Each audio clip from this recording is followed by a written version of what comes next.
एक साल की जंतरी 20वें वर्ष फिर सही तौर पर इस्तेमाल हो सकती है। हर साल का पहला और आखिरी दिन हमेशा एक होता है।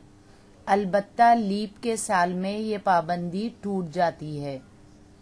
अक्टूबर की पहली तारीख को हमेशा वही दिन आएगा जो जनवरी की पहली तारीख को होगा।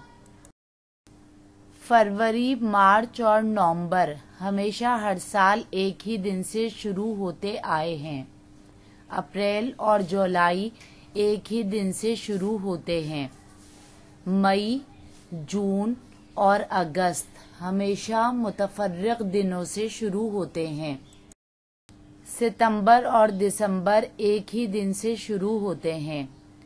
कोई शमसी सदी इतवार, बुध और जुम्मे से शुरू नहीं होती।